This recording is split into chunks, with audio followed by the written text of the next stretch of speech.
నమస్కారం BSK news కి స్వాగతం. హెడ్లైన్ చూద్దాం.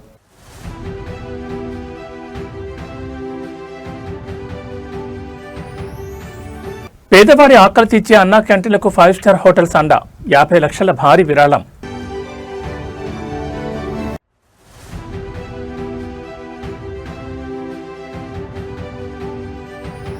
భారత్ కంటే అమెరికా విద్యా వ్యవస్థలోనే ఎక్కువ రాణించా ఓపెన్ గా పంచుకున్న మంత్రి నారా లోకేష్.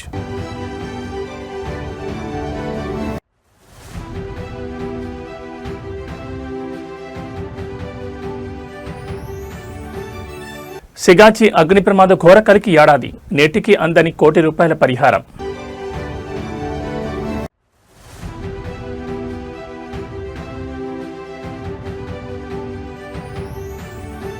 నేటి నుంచి రాష్ట్రపతి ద్రౌపది ముర్ము 2 రోజుల ఏపీ పర్యటన, విద్యారంగానికి మైలురాయి.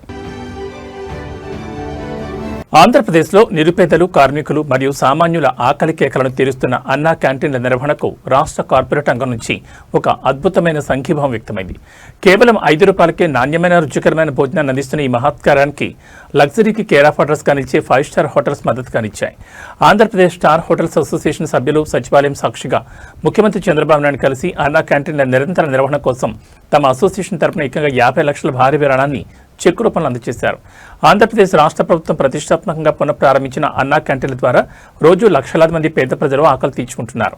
ఈ సామాజిక బాధ్యతతో తాము కూడా భాగస్వామ్యం కావాలని ఏపీ స్టార్ హోటల్స్ అసోసియేషన్ నిర్ణయించుకుంది. ఈ క్రమంలో అసోసియేషన్ ప్రతినిధి బృందం వెలగపూడి సచివాలయంలో ముఖ్యమంత్రి చంద్రబాబు నాయుడిని మర్యాదపూర్వకంగా కలిశారు. ఈ భేటీలో అన్నా క్యాంటీన్ల శాశ్వత నిర్వహణ మరియు నాణ్యత పెంపునకు దోహదపడేలా తమ అసోసియేషన్ తరపున సేకరించిన 50 లక్షల విరాళాన్ని ముఖ్యమంత్రికి అందజేశారు. 5 నక్షత్రాల హోటల్స్ నడిపే అసోసియేషన్ ₹5కే పేదవాడి ఆకలి తీర్చే ఈ గొప్ప విప్లవానికి తమ వంతు సాయం అందించడం పట్ల సీఎం చంద్రబాబు అమితానందం వ్యక్తం చేశారు. సమాజంలో ఉన్నత స్థాయిలో ఉన్న వర్గాలు ఇలాంటి సామాజిక సేవా కార్యక్రమాల్లో ముందుకు రావడం అభినందనీయమని, ఈ మహత్కార్యంలో భాగస్వాములైనందుకు అసోసియేషన్ సభ్యులను ముఖ్యమంత్రి ప్రత్యేకంగా సాలువాలతో సత్కరించి ధన్యవాదాలు తెలిపారు.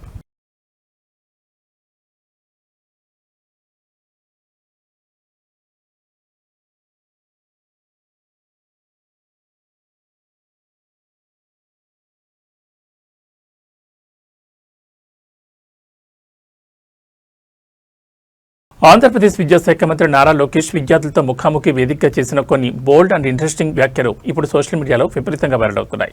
సాధారణంగా రాజకీయ నేతలు వేదికలపై కేవలం అధికారిక విషయాలే మాట్లాడుతూ ఉంటారు. కానీ లోకేష్ మాత్రం విద్యార్థుల నడుమ ఒక స్నేహితుల్లా మారిపోయి తన వ్యక్తిగత చదువుల ప్రయాణాన్ని ఓపెన్గా పంచుకున్నారు. తాను మన దేశ విద్యా వ్యవస్థలో కంటే అమెరికా ఎడ్యుకేషన్ సిస్టంలోనే ఎక్కువ సక్సెస్ సాధించగలిగానంటూ ఆయన ఒక ఆసక్తికరమైన నిజాన్ని వెల్లడించారు. ఏపీలో విద్యా వ్యవస్థను సమూలంగా మార్చేందుకు ప్రణాళికలు రచిస్తున్న విద్యాశాఖ మంత్రి నారా లోకేష్ తాజాగా విద్యార్థులతో జరిగిన ఒక ప్రత్యేక ఇంటరాక్టివ్ సెషన్లో పాల్గొన్నారు. ఈ సందర్భంగా ఒక విద్యార్థి అడిగిన ప్రశ్నకు సమాధానంగా తాను ఇండియన్ ఎడ్యుకేషన్ సిస్టంలో కంటే అమెరికా విద్యా వ్యవస్థలోనే ఎక్కువగా రాణించానని, అక్కడున్న ప్రాక్టికల్ అప్రోచ్ తనకు బాగా సెట్ అయిందని క్లియర్గా చెప్పారు. విద్యా విధానంలో మార్పులు రావాలనే ఉద్దేశాన్ని ఆయన ఈ వ్యాఖ్యల ద్వారా పరోక్షంగా సూచించారు. ఇదే సమయంలో విద్యార్థులు ఆయన వ్యక్తిగత జీవితం మరియు హాబీల గురించి అడగా, పొలిటికల్ షెడ్యూల్స్ వల్ల నిత్యం బిజీగా ఉండే తనకు దొరికే కొద్దిపాటి ఖాళీ సమయంలో తన కుమారుడు దేవాంష్తో కలిసి సరదాగా క్రికెట్ ఆడమే తన హాబీ అని నవ్వుతూ చెప్పారు. ప్రస్తుతం తనకున్న ఏకైక అభిరుచి రిలాక్సేషన్ అదేనని స్పష్టం చేశారు. మంత్రి అంత ఓపెన్గా విద్యార్థులతో తన పర్సనల్ విషయాలను, ఇంటర్నేషనల్ స్టడీ ఎక్స్పీరియన్స్ను షేర్ చేసుకోవడంతో అక్కడున్న స్టూడెంట్స్ అందరూ చప్పట్లతో హోరెత్తించారు. మీకు కూడా అలాంటి హాబీ ఏమైనా ఉందా? మీకు ఈ రాజకీయంలో ఉపయోగపడిందా సార్ మీ ఎడ్యుకేషన్ పర్పస్లో? ఎడ్యుకేషన్లో హాబీ అని ఏం పెట్టుకోలేదమ్మా నేను ఎప్పుడు. నాకేనంటే వాస్తవంగా ఇండియన్ ఎడ్యుకేషన్ సిస్టంలో నేను పెద్ద సక్సెస్ అవ్వాల. ఎందుకంటే మన ఎడ్యుకేషన్ సిస్టమ్ ఒక రకంగా టెస్ట్ చేస్తుంది మనని. చదువుకుంది ఎంత బాగా రాస్తాం అనేది టెస్టింగ్ చేస్తుంది. నేను సక్సెస్ అయ్యేది క్రిటికల్ అనలిటికల్ థింకింగ్. అంటే కాన్సెప్ట్స్ నేర్చుకున్నాం, ఆ కాన్సెప్ట్స్ని ఎలా అప్లై చేయాలి, జీవిత ప్రయాణంలో ఆ కాన్సెప్ట్స్ని ఎలా వాడాలి, ఆ సిస్టంలో నేను బాగా సక్సెస్ఫుల్ అయ్యా. సో అమెరికన్ ఎడ్యుకేషన్ సిస్టంలో నాకు మార్కులు కానీ అని బాగా వచ్చినాయి. దానివల్ల హాబీ అనేది ఇప్పుడు నాకు టైం దొరికితే మా వాడితో క్రికెట్ ఆడతా. సో ఎక్కువ కొంచెం అంటే ఇప్పుడు పొద్దునుంచి రాత్రి పరిగెడుతూ ఉంటాను. అందరికి రాత్రిలో మెసేజ్ పెడతా ఉంటాను. 10:30, 11కి మెసేజ్ పెడతా ఉంటా. మేడం గారు కానీ సార్ గారు కానీ, సార్ ఇట్లా మెసేజ్ వచ్చింది చూడండి అని. అదే నా హాబీ, నా ప్యాషన్. సో టైం దొరికినప్పుడు మా వాడితో క్రికెట్ ఆడతాం. తెలంగాణ పారిశ్రామిక రంగాన్ని మానవత్వాన్ని తీవ్రంగా కుదిపేసిన సిగాచి పరిశ్రమ అగ్ని ప్రమాద దుర్ఘటన జరిగి నేటికి సరిగ్గా ఏడాది. కోటి కోసం కూలి కోసం వలస వచ్చిన 54 మంది అమాయక పేద కార్మికులు ఫ్యాక్టరీ నిర్లక్ష్యం వల్ల సజీవ దహనమైన ఆ బ్లాక్ డే జూన్ 30, 2025. నేడు ఆ మృతులకు నివాళులర్పిస్తూనే బాధితుల కుటుంబాలు కాంగ్రెస్ ప్రభుత్వంపై ముఖ్యమంత్రి రేవంత్ రెడ్డి తీరుపై తీవ్ర ఆగ్రహం వ్యక్తం చేస్తున్నాయి. ప్రమాదం జరిగిన నాడు మృతదేహాల సాక్షిగా ప్రతి కుటుంబానికి ₹1 పరిహారం ఇస్తామని ప్రకటించిన ముఖ్యమంత్రి నేడు మాట తప్పి బాధితులను నట్టేట ముంచారనే ఆరోపణలు వెలువెత్తున్నాయి. విమర్శల నేపథ్యంలో ప్రమాదం జరిగిన మరుసటి రోజు ఘటనా స్థలానికి వచ్చిన సీఎం రేవంత్ రెడ్డి బాధిత కుటుంబాలకు ₹1 పరిహారం ఇస్తామని ఘనంగా ప్రకటించారు. కానీ ఏడాది గడుస్తున్న ప్రభుత్వం తరపున ఇచ్చింది కేవలం ₹1,00,000 బాధితులు కన్నీరు మున్నీరవుతున్నారు. కంపెనీ ఇచ్చిన డబ్బులను ప్రభుత్వం తన ఖాతాలో వేసుకోవడమే కాకుండా కార్మికుల కష్టార్జితమైన పీఎఫ్, ఈఎస్ఐ, లైఫ్ ఇన్సూరెన్స్ వంటి చట్టబద్ధమైన హక్కుల డబ్బులను కూడా ఈ ₹1 పరిహారంలో కలిపి చూపించడం ప్రభుత్వ దిగజాడుతనానికి పరాకాష్ఠని ప్రతిపక్షాలు మండిపడుతున్నాయి. అంతటితో ఆగక ఆసుపత్రిలో చికిత్స పొందుతూ చనిపోయిన కార్మికుల వైద్య ఖర్చులను కూడా ఈ అరకొర పరిహారంలోనే కోత విధించారనే ఆరోపణలు వినిపిస్తున్నాయి. క్షతగాత్రులకు సరైన వైద్యం అందడం లేదు, ఇస్తానన్న ఉద్యోగాలు రాలేదు. ఇది కేవలం ప్రమాదం కాదు, ఫ్యాక్టరీలో భద్రతా ప్రమాణాలు గాలి కుదిరేసి చేసిన సామూహిక హత్యని విచారణలో తేలింది. 818 హెచ్పీ సామర్థ్యానికి మాత్రమే అనుమతి తీసుకుని అక్రమంగా 1777 హెచ్పీకి యంత్రాలను పెంచేసిన కార్మిక శాఖ పట్టించుకోలేదు. సేఫ్టీ గార్డ్స్ లేవు, ఫైర్ ఎన్ఓసీ లేదు, డస్ట్ కంట్రోల్ సిస్టమ్ పనిచేయలేదు. ఇంత నిర్లక్ష్యం బయటపడిన బాధితుల పక్షాన హైకోర్టులో కేసు వేసి న్యాయస్థానం మొట్టికాయలు వేస్తే తప్ప పోలీసులు కదలలేదు. తూతూ మంత్రంగా ఎండీని అరెస్ట్ చేసి వెంటనే బెయిల్ వచ్చేలా పరోక్షంగా సహకరించడం చూస్తుంటే ప్రభుత్వం యాజమాన్యం మధ్య లోపాయికారీ ఒప్పందాలున్నాయని అనుమానాలు బలపడుతున్నాయి. సిగాటి డైరెక్టర్ల ఆస్తులను రెవెన్యూ రికవరీ యాక్ట్ కింద అటాచ్ చేసి అయినా సరే పీఎఫ్, ఈఎస్ఐ కాకుండా బేషరతుగా ₹1 పరిహారం తక్షణమే విడుదల చేయాలని డిమాండ్లు వ్యక్తమవుతున్నాయి. ప్రభుత్వం వైపు నుంచి, పరిశ్రమ వైపు నుంచి చనిపోయిన కుటుంబాలకు ₹1 నష్టపరిహారం ఇవ్వాలి అని చెప్పి నేను ఆదేశాలు ఇవ్వడం జరిగింది. ఆదేశాల ప్రకారం మా మంత్రులు పరిశ్రమ యజమానులతో మాట్లాడి ప్రభుత్వం వైపు నుంచి సహకారం తీసుకొని వాళ్ళకి నష్టపరిహారం అందించడం జరుగుతుంది. తెలంగాణలోని ప్రముఖ దేవాలయాలైన యాదాద్రి, బాసర, భద్రాచలంలో వేద పండితుల నియామకాల ప్రక్రియ తీవ్ర వివాదానికి దారితీసింది. ప్రత్యేక తెలంగాణ రాష్ట్రం సిద్ధించిన తర్వాత కూడా మన పుణ్యక్షేత్రాల్లో మన స్థానిక వేద పండితులకు దక్కాల్సిన ఉద్యోగ అవకాశాలు ఇతర రాష్ట్రాల వారికి కట్టబెడుతున్నారంటూ వస్తున్న ఆరోపణలు ఇప్పుడు తీవ్ర దుమారం రేపుతున్నాయి. ఈ అన్యాయం నిరసిస్తూ తెలంగాణ వేద పండితుల ప్రతినిధులు ఈరోజు బీఆర్ఎస్ పార్టీ మాజీ మంత్రి, deputy floor leader Tanneeru Harish రావుని, అలాగే మాజీ మంత్రి వి శ్రీనివాస్ గౌడ్ని కలిసి ఒక అధికారిక వినతిపత్రం సమర్పించారు. తెలంగాణ ఆవిర్భావం వెనుక ఉన్న ప్రధాన లక్ష్యమే స్థానికుల హక్కుల పరిరక్షణని, కానీ ప్రస్తుత కాంగ్రెస్ పాలనలో స్థానిక వేద పండితులకు ఘోర అన్యాయం జరుగుతోందని మాజీ మంత్రి హరీష్ రావు తీవ్రంగా మండిపడ్డారు. దేవాలయాల్లో వేదాలు వెలించే పండితులను కూడా ఈ ప్రభుత్వం వేధించడం అత్యంత బాధాకరమని ఆయన ఆవేదన వ్యక్తం చేశారు. మన యువత హక్కులను కాపాడాల్సిన బాధ్యత రాష్ట్ర ప్రభుత్వంపై ఉందన్నారు. ఈ నియామక ప్రక్రియలో పూర్తి పారదర్శకత ఉండాలని డిమాండ్ చేసిన హరీష్ రావు ఇంటర్వ్యూలు నిర్వహించే బోర్డులలో సైతం ఇతర రాష్ట్రాల వారిని కాకుండా తెలంగాణకు చెందిన అర్హులైన వేద పండితులకి అవకాశం కల్పించాలని స్పష్టం చేశారు. స్థానిక రిజర్వేషన్ నిబంధనలను తూచే తప్పకుండా అమలు చేయకపోతే బీఆర్ఎస్ పార్టీ తరపున పెద్ద ఎత్తున పోరాడతామని హెచ్చరించారు. అర్హులైన తెలంగాణ వేద పండితులకు న్యాయం జరిగేలా ప్రభుత్వం తక్షణమే జోక్యం చేసుకుని ఈ నియామక ప్రక్రియను పూర్తిగా సమీక్షించాలని ఆయన డిమాండ్ చేశారు.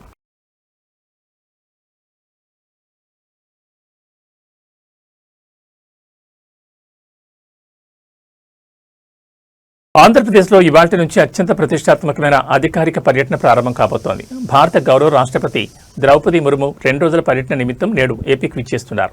రాష్ట్రంలో నూతనంగా రూపుదిద్దుకున్న 2 ప్రధాన విద్యా సంస్థల మైలురాయలాంటి ప్రస్థానంలో ఆమె భాగస్వామ్యం కానున్నారు.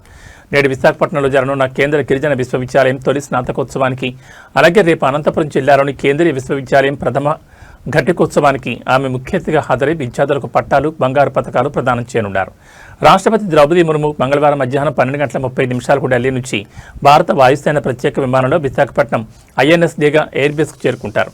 అక్కడ నౌకాదళం నుంచి గౌరవ వందనం స్వీకరించిన అనంతరం బీచ్ రోడ్లోని వి కన్వెన్షన్లో జరిగే కేంద్ర గిరిజన విశ్వవిద్యాలయం తొలి స్నాతకోత్సవంలో పాల్గొంటారు. విజయనగరం జిల్లా కొండకరకంలో తాత్కాలికంగా నడుస్తున్న ఈ వర్సిటీకి చెందిన 373 మంది విద్యార్థులకు డిగ్రీ పట్టాలు, 13 మంది టాపర్లకు గోల్డ్ మెడల్స్ రాష్ట్రపతి చేతుల మీదుగా అందజేస్తారు.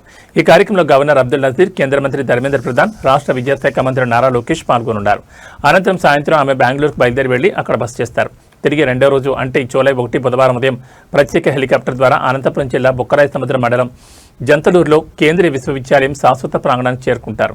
అక్కడ జరగనున్న మొదటి స్నాతకోత్సవ వేడుకల్లో భాగంగా 2020-26 విద్యా సంవత్సరాల 1268 మంది విద్యార్థులకు పట్టాలు అందజేసి స్నాతకోత్సవ ప్రసంగం చేయనున్నారు. రాష్ట్రపతి రాక దృష్ట్యా విశాఖ, అనంతపురం జిల్లాలో కట్టుదిట్టమైన భద్రతా ఏర్పాట్లు చేశారు.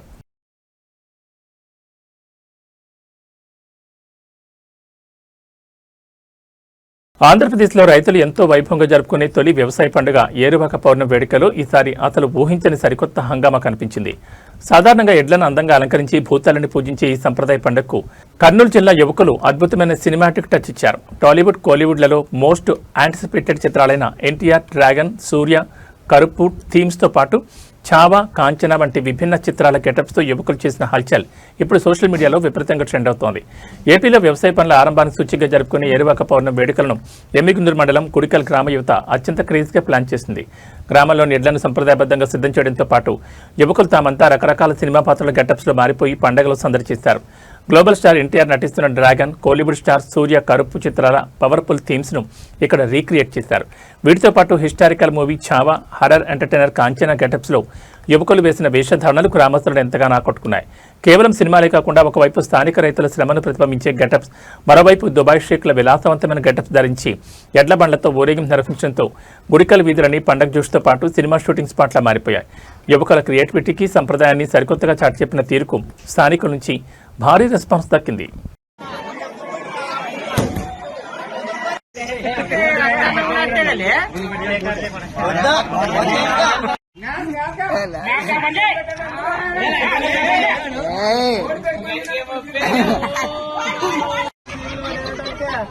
అతను వచ్చి దుర్పండి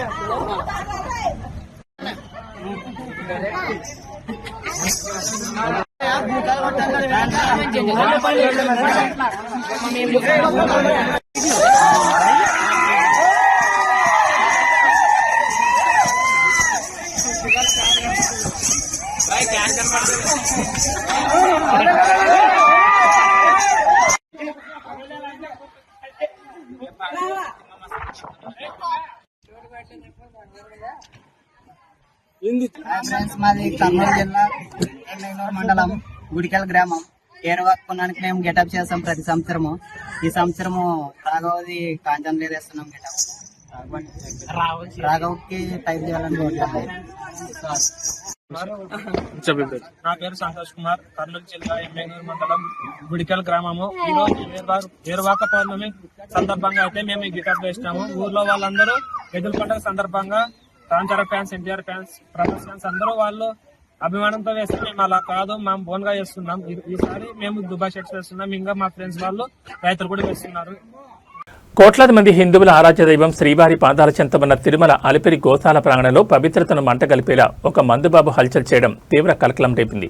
మద్యం సేవించి పూర్తిగా మత్తులో మునిగిపోయిన ఒక వ్యక్తి గోశాలను దర్శించుకునేందుకు వచ్చిన భక్తుల పట్ల అత్యంత అనాగరికంగా, అసభ్యంగా ప్రవర్తించాడు. పవిత్ర పుణ్యక్షేత్రంలో ఈ మద్యం తాగి తిరగడమేంటని ప్రశ్నించిన భక్తులపై సదరు మందుబాబు తిరగబడ్డమే కాకుండా మిమ్మల్ని చెప్పుతో కొడతానంటూ బహిరంగ బూతులతో బెదిరింపులు దిగాడు. తిరుమల కాలినడక మార్గానికి అత్యంత సమీపంలో ఉండే అలిపిరి గోశాలకు నిరంతరం వందలాది మంది భక్తులు వస్తూ ఉంటారు. ఈ క్రమంలో మంగళవారం ఒక వ్యక్తి పూర్తిగా మద్యం మత్తులో గోశాల ప్రాంగణంలోకి ప్రవేశించాడు. అక్కడున్న మహిళలు, చిన్నపిల్లలను కూడా చూడకుండా భక్తులను అసభ్య పదజాలంతో దూషించడం ప్రారంభించాడు. అతని ప్రవర్తన తప్పుపడుతూ అక్కడున్న కొందరు భక్తులు నిలదీగా తీవ్ర ఆగ్రహానికి గురైన ఆ మందుబాబు భక్తులపైకి దాడికి వెళుతూ చెప్పుతో కొడతానంటూ అత్యంత దారుణమైన బూతులతో హెచ్చరించాడు. ఈ దారుణాన్ని కొందరు భక్తులు తమ మొబైల్ ఫోన్లలో రికార్డ్ చేయడానికి ప్రయత్నించగా వారి చేతుల నుంచి ఫోన్లను బలవంతంగా లాక్కుని విసిరేసేందుకు యత్నించాడు. ఈ హైడ్రామా అంతా జరుగుతున్నా అక్కడ భద్రతను పర్యవేక్షించాల్సిన తిరుమల సెక్యూరిటీ సిబ్బంది కానీ, స్థానిక పోలీసులు కానీ సకాలంలో స్పందించలేదని భక్తులు తీవ్ర ఆగ్రహం వ్యక్తం చేస్తున్నారు. ఇంత పవిత్రమైన క్షేత్రంలోకి ఒక వ్యక్తి మద్యం తాగి లోపలికి ఎలా రాగలిగాడు? టీటీడీ చెక్పోస్టులు, భద్రతా వలయాలు ఏం చేస్తున్నాయని భక్తులు నేరుగా విజిలెన్స్ యంత్రాంగాన్ని ప్రశ్నిస్తున్నారు. భక్తుల ఫిర్యాదు మరియు ఆందోళన నేపథ్యంలో పోలీసులు రంగంలో దిగినట్లు సమాచారం.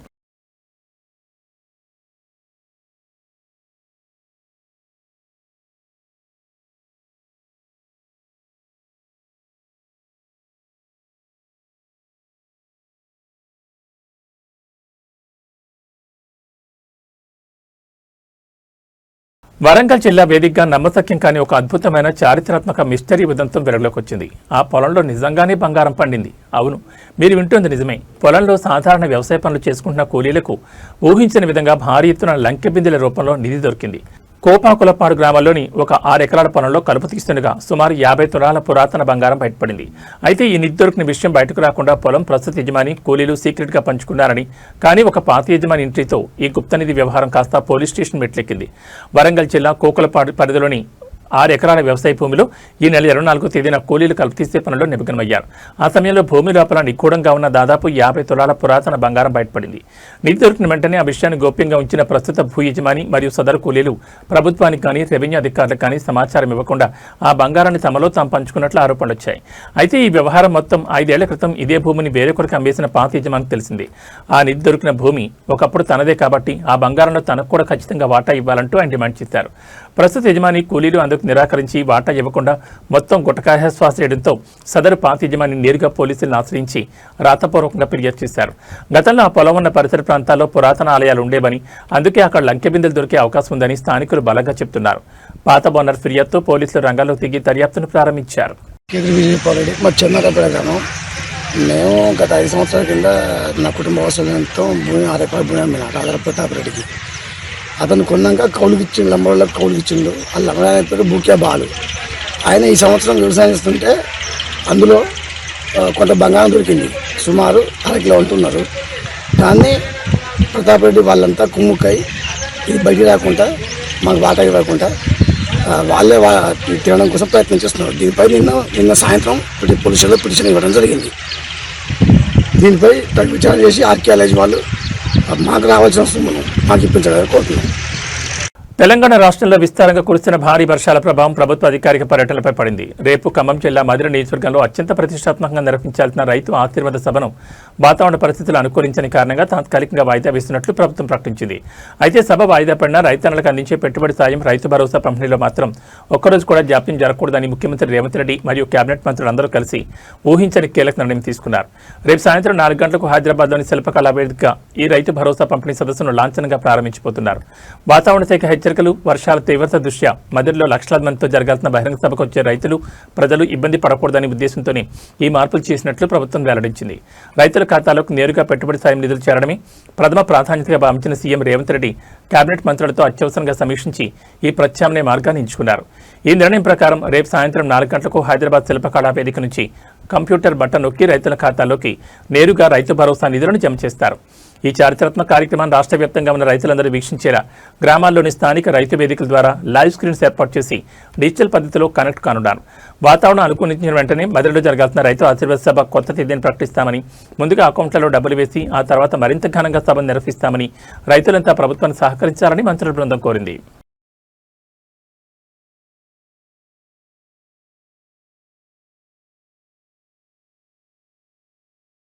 టాలీవుడ్ యువ నటుడు అప్కమింగ్ మూవీ రాజు వెడ్స్ రాంబాయ్ చిత్ర కథానాయకుడు అఖిల్ రాజ్ చుట్టూ ఇప్పుడు తీవ్రమైన వివాదం ముసురుకుంది. కేవలం ఒక ఫుడ్ లేదా పార్సిల్ ఆర్డర్ తప్పుగా డెలివరీ చేశాడనే కోపంతో రాత్రింబావుడు కష్టపడి పనిచేసుకునే ఒక సామాన్య డెలివరీ బాయ్పై ఈ హీరో అత్యంత దారుణంగా అనాగరికంగా ప్రవర్తించినట్లు సంచలన ఆరోపణలు వస్తున్నాయి. సదరు డెలివరీ బాయ్ ముఖంపై ఉమ్మి వేసి అసభ్య పదజాలంతో దూషిస్తూ భౌతిక దాడికి పాల్పడినట్లు బాధితుడు తీవ్రంగా ఆవేదన వ్యక్తం చేశాడు. ఈ ఘటనకు సంబంధించిన దృశ్యాలు ప్రస్తుతం సోషల్ మీడియాలో ప్లాట్ఫామ్స్లో దావానలా వ్యాపించాయి. హైదరాబాద్లోని సదరు నటుడి నివాసంలో ఈ దారుణ ఘటన చోటు చేసుకున్నట్టు తెలుస్తోంది. డెలివరీ బాయ్ పొరపాటున ఆర్డర్ను తప్పుగా తీసుకురావడంతో నటుడు అఖిల్ రాజ్ తీవ్ర ఆగ్రహానికి గురయ్యాడు. సాటి మనిషి అనే విచక్షణ కూడా మరిచి సదరు కార్మికుడిని ఘోరంగా దూషించడం మొదలుపెట్టాడు.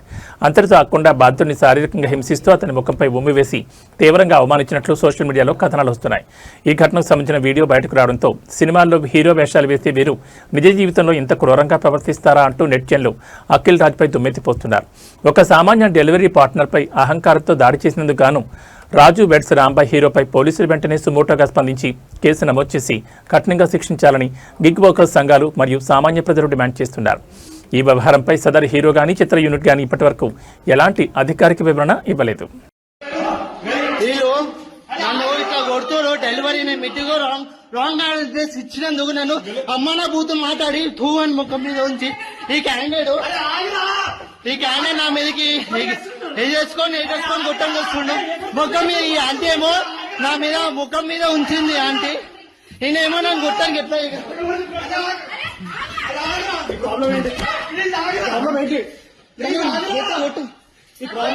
రాంగ్ ఆర్డర్ ఇచ్చినాను.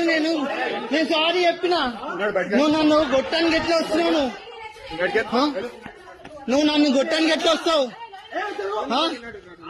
నేను సారీ అన్నా నా తప్పైంది, నా సారీ అంటే టూ ఆంటీ నా ముఖం మీద ఉంచింది. డెలివరీ బోర్డు మీద ఆంటీ ముఖం మీద నేనేమో గొట్టానికి వస్తున్నాను.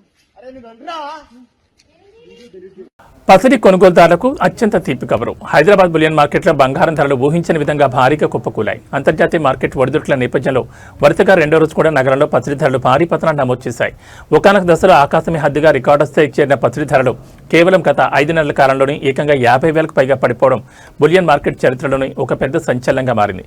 హైదరాబాద్ బులియన్ మార్కెట్ తాజా గణాంకాల ప్రకారం అత్యంత స్వచ్ఛమైన 24 క్యారెట్ల 10 గ్రాముల బంగారం ధరపై ఒకేసారి 1800 తగ్గి ప్రస్తుతం 1,40,130 మార్కు చేరింది. అదేవిధంగా ఆభరణాల తయారీకి ఉపయోగించి 22 క్యారెట్ల 10 గ్రాముల పసిడి ధర కూడా 1,650 మేర భారీగా క్షీణించి 1,28,450 వద్ద ట్రేడ్ అవుతోంది. మరోవైపు కేజీ వెండి రేటు 2,44,900 వద్ద స్థిరంగా కొనసాగుతోంది. అయితే స్థానిక పన్నులు, విక్రయించే నగరాలు మరియు జ్యువెలరీ షోరూంల మేకింగ్ ఛార్జీలను బట్టి ఈ ధరల్లో స్వల్ప మార్పులుండే అవకాశం ఉంది.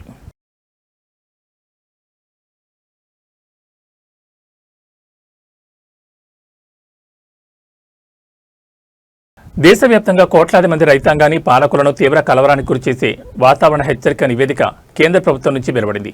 పసిఫిక్ మహాసముద్రంలో వేగంగా బలపడుతున్న ఎల్ నినో రాక్షస ప్రభావం భారతదేశ నైరుతి రుతుపవనాలను పూర్తిగా దెబ్బతీసింది. గడిచిన 125 సంవత్సరాల కాలంలోనే దేశం ఎన్నడూ చూడని విధంగా ఈ ఏడాది జూన్ నెలలో అత్యంత భయంకరమైన వర్షపాత లోటు నమోదైంది. జూన్ 1వ తేదీ నుంచి 28వ తేదీ వరకు దేశవ్యాప్తంగా సాధారణంగా కురవాల్సిన వర్షపాతం కంటే సగానికి పైగా వర్షాలు ముఖం చాటేశాయి. ఏకంగా 43% వర్షపాతం లోటుతో దేశంలోని వందలాది జిల్లాలు ప్రస్తుతం తీవ్ర కరువు కోరలో చిక్కుకునే పరిస్థితి కనిపిస్తోంది. వాతావరణ శాఖ అధికారిక లెక్కల ప్రకారం జూన్ 1 నుంచి జూన్ 28 వరకు దేశంలో సాధారణంగా 149.8 మిల్లీమీటర్ల వర్షపాతం నమోదు కావాల్సి ఉండగా ఈసారి ఎల్ నినో ధాటికి కేవలం 85.2 మిల్లీమీటర్లు మాత్రమే కురిసింది. ఈ 43% భారీ లోటు కారణంగా దేశంలోని మొత్తం 724 జిల్లాలకు గాను 315 జిల్లాల్లో దీని ప్రభావం అత్యధికంగా ఉన్నట్లు కేంద్ర ప్రభుత్వం అత్యవసరంగా గుర్తించింది. ముఖ్యంగా మధ్య భారతదేశం, ఈశాన్య రాష్ట్రాల్లో ఖరీఫ్ సాగు పనులు పూర్తిగా నిలిచిపోయే ప్రమాదం ఏర్పడింది.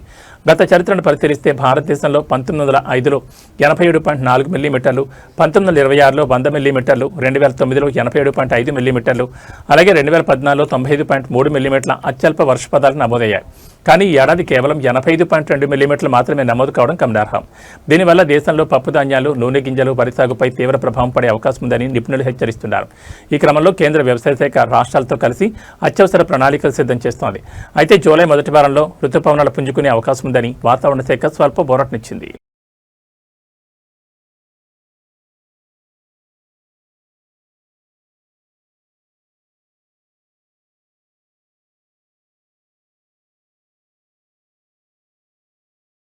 ఏబీ బులెటిన్ విశేషాలు. నమస్కారం.